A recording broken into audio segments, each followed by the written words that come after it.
nahagaze ku kanunga nitegereza isi mbona abantu benshi cyane sanzwe ndi umuririmbyi muri korali yitwa Siloam ADPER Tyazo. Murakoze. Korali yitwa Siloam, ndumva korali yanyu nkunda kuyumva cyane. Yebwe n'abantu barenga 1000 mu kwezi kumwe nkabona bagiye kuba 2000, mbona ari igitangaza gikomeye cyane. Muri make rero mbona yuko bayakiriye neza kuko yoke tayari murumva ko twamaze kugera neza muri studio za Gospel Empire. Mbere ya byose tubanje kubasuhuza abanyarwanda bose aho muherereye hose, amajyepfo, amajyaruguru, iburengerazuba ndetse n'iburasiro bwaryo. Nge turi kumwe kuri mikoro, amazina yanjye ni Frank on beat. Aha ndi kumwe na mugenzi wanjye yatangira bibwira. Ni Alexiston Pro. Yoke Alex, ndabona umeze neza cyane, ndabona frusheri zimeze neza cyane. Ndashima Imana, byose ni Imana ibikora tu. Yego. Alex, mu minsi ishize ntabwo wari uhari, wari watembeye. Ugiye kutubwira ese urugendo rwawe rwagenze rute, byagenze bite? Murakoze cyane nk'uko bivuze. Natembereye muri rwa rugendo rwo gushaka impano zitandukanye zo kuramya no guhimbaza Imana. Yego. Nabashi kuganira n'umukobwa mwiza Israella Ndayibonye. Yego. Yanganirije byinshi mu rugendo rwe rwa muzika mu kuramya no guhimbaza Imana. Tubasha kuganira nyine byinshi cyane n'intumbero afite muri we. Alex, mu bantu badukurikiye baduteze amatwi, n'iki wababwira? Wabashije kuganira n'uwo mukobwa, wamubonye gute, niye ntumbero afite, bimeze bite? Murakoze cyane Frank on beat. Yego. Afite intumbero yo kumeza gukorera Imana cyane adacika intege. Yego. Kandi akaba akomeza nasaba abantu kumushyigikira. Yego. Ngadafite abantu ntago byagenda neza cyane. Yego. Hanjye muryango mugari wa Gospel Empire, cyo nawusaba ni ukumushyigikira bakajya ku mbuga nkoranyambaga ze. Yego. Kuko akoresha YouTube channel. Yego. Yitwa Israella Ndayibonye. Reka mbanze ndebeho ubu ngubu afite indirimbo imwe. Yego. Yitwa Turebe Yesu. Yego. Bajyaho bakamushyigikira, imaze ukwezi ikozwe. Yego. Muri make ibindi barabyumva mu kiganiro twagiranye. Yego, mwamaze kubyumva neza ko rwose mugenzi wanjye ahangaha yari yasuye umuhanzikazi w'umunyarwanda rwose uri kuzamuka neza, ufite impano. Reka rero mu kanya tuze kumuha ikaze atugezeho ikiganiro bagiranye. Ciao, mukomeze kudukurikira. Murakoze cyane. Amazina yanjye nitwa Israella Ndayibonye. Ayo niyo mazina yanjye. Nkaba ndi umuhanzi uri gutangira urugendo rwo gukora imiziki, indirimbo hamwe n'Imana.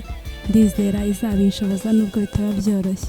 Murakoze cyane. Nuko ushyizemo Imana, nanjye kubaza se ubundi indirimbo ukora ni sekira, ni gospel, ariko kumva ushyizemo Imana bise bisobanuka. Ubusanzwe mu rugo ni hehe?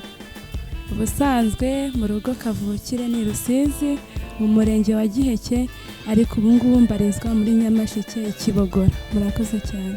Atubwiye kuri umuririmbyi, waturirimbira ese hari indirimbo ufite cyangwa mugari wawe ugitangira? Murakoze.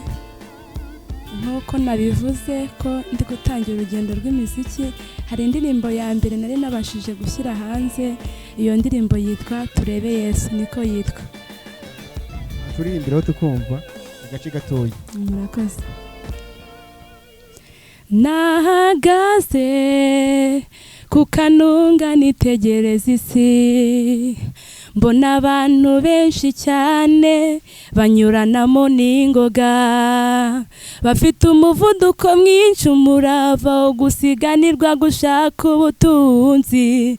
Hari bamwe banibagiwe Imana, hari bamwe banibagiwe Imana. Murakoze cyane, ndumva ufite ijwi ryiza. Ese impano yawe iyikomora hehe? Mu muryango wanyu hari abahanzi babamo cyangwa nyine ni wowe wenyine uri kwikanyakanya? Murakoze cyane. Ubusanzwe muri famiye yacu ntabwo ari njye njyenyine wa mbere uririmbye. Mu rugo tuvuka turi abana 10, ariko imfura yacu ariwe musaza wanjye ni umuhanzi. Ntekereza ko ariwe wenda twabikomoyeho cyangwa se nabikomoyeho, nubwo mu rugo bamwe baririmba. Murakoze cyane. Okay, ikindi kibazo nashaka kubaza, usanzwe uri umuhanzi ariko hari ahantu uteranira hehe? Se umurimo w'Imana nyine uretse gukora indirimbo, hari ahandi hantu uteranira? Hari ahandi ukorera umurimo w'Imana uretse gukora indirimbo wenyine? Murakoze cyane. Ntabwo aho nkorera umurimo w'Imana ntabwo ari gutya ntangiye kuririmba indirimbo ku giti cyanjye. Sanzwe ndi umuririmbyi muri korali yitwa Siloam ADPER Tyazo. Murakoze. Korali yitwa Siloam. Ndumva korali yanyu nkunda kuyumva cyane, kandi ifite n'indirimbo n'indirimbo inzirwa umuntu. Yego, yitwa babarira umuntu. Babarira umuntu. Yego. Waturirimbe agace gato k'iyo ndirimbo nyikunda gato cyane. Babarira umuntu, umubabarire, uwo ni umuntu si marayika, akora iby'abantu.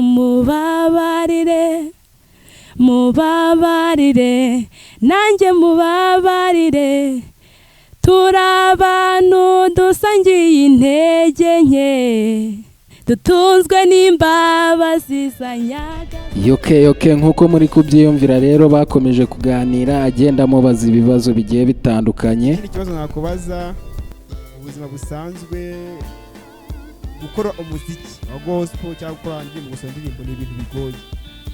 Ese hari abaterankunga ufite cyangwa hari ubufasha ubona nyine muri makeya kugira ngo ukore indirimbo birakorohera? Murakoze cyane. Abaterankunga navuga ba mbere ni abamfashije, kuko ubusanzwe mbere naritinyaga, numvaga ntashobora no kujya muri studio, ariko hari abantu nafata nka role model bamfashije, aribwo navuga ngo ni abaterankunga banjye. Harimo umuproducer wanjye wamfashije gutangira, ariwe witwa Alexis Nsabimana. Hakaba na musaza wanjye ariwe wagiye unkocinga, unyankoraje mu bintu bigiye bitandukanye. Ariko nago nakibagirwa n'abanyeshuri twagiye twigana ku bigo bigiye bitandukanye, bagiye bambwira ngo mfite impano yo kuririmba, nzajye muri studio nkora indirimbo, nkagomeza nitinya, ariko today I'm starting. So ukimara gushyira indirimbo yawe hanze, abantu bayakiriye ute muri famiye? Babanyeshuri nyine bari bazi ko uririmba, ariko umaze gushyira mu bikorwa igihangano cya mbere babyakiriye gute?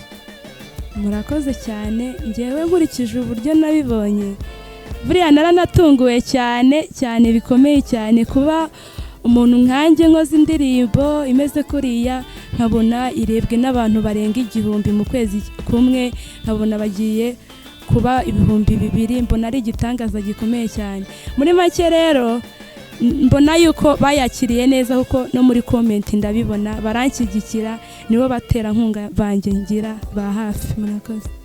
Ikindi kibazo gisa nk'ari cyanyuma 2 cyangwa 3, ese ugira management cyangwa biracyari muri process?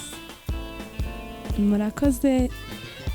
Ntago navuga yuko mufite, biracyari muri process. Ni iki wasaba abagukurikiye, imbuga nkoranyambaga zawe, inshuti zawe zigushyiriye, ni iki zisaba muri makeya? Ikintu urabanza mbwira imbuga nkoranyambaga zawe ukoresha, naho indirimbo yawe iri, none uvuge icyo ubasaba nk'abantu nyine mwabanye aho mukorana bose. Yego murakoze cyane.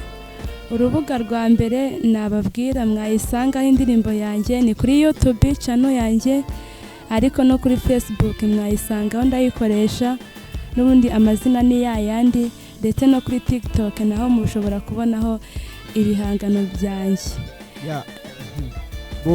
Izina ukoresha kuri channel ya YouTube ryitwa gute? Murakoze. Amazina nkoresha ni Israella Ndayibonye. Niki nyine uri guteganyiza abakunzi bawe, nicyo bahishiye mu minsi iri imbere? Murakoze cyane. Ikintu ndi kubateganyiriza hamwe n'Imana izabimfasha, nzajya mbagezaho ibihangano kandi ndabizi Imana izabimfashamo. Ikintu nabasaba ni kimwe kandi mbashimira uburyo munkurikirana mukanshyigikira mukora subscribe, like, share ndetse na comment. Ibi byose ni mwe mbikesha ndetse n'Imana. Rero ikintu nabasaba ni uko mugomeza kunsengera kandi mugakomeza kunshyigikira munkurikirana ku mbuga nkoresha. Murakoze. Ikibazo cya nyuma bisa nkaho turi gusoza, ese studio ukoreramo iherereye hehe? Ese iyo bari kugukorera wumva bimeze gute? Nyine muri make nta mbogamizi, inzitizi, nyine cyane cyane muri studio, nyine ibikorwa bya studio nta bwoba nk'umuntu ugitangira, ubundi tubwira aherereye dusoza. Murakoze. Studio rero nkoreramo ahantu iherereye ku Buhinga, ntabwo ari kure. Ugeze muri Nyamasheke ntabwo ari kure. Rero ntabwo navuga ngo iyo ndi muri studio nta bwoba ngira, kuko murabyumva ndi umuntu uri gutangira. Ntabwo hari ibintu ntaramenyera, hari ibintu ntaramenya neza, ariko ngira ubwoba, ariko gake gake nkagenda amenyera. Murakoze. Murakoze cyane. Imana kandi ikomeze ibashyigikire muri uru rugendo mutangiye. Nanjye ndashishikariza abanyamuryango ba iGospel Empire kugushyigikira, bakanda subscribe, bakajya kuri YouTube Israella Ndayibonye, bakandika indirimbo yitwa Turebe Yesu, ubundi Imana ikikureba ibintu bitangaza. Kandi turabizeza yuko tuzakomeza kumukurikirana tukareba ibikorwa bye ko bimeze. Imana ishimwe kandi turabashimiye Israella Ndayibonye, kandi courage, ntucike intege muri uru rugendo rwo kuramya no guhimbaza Imana. iGospel Empire.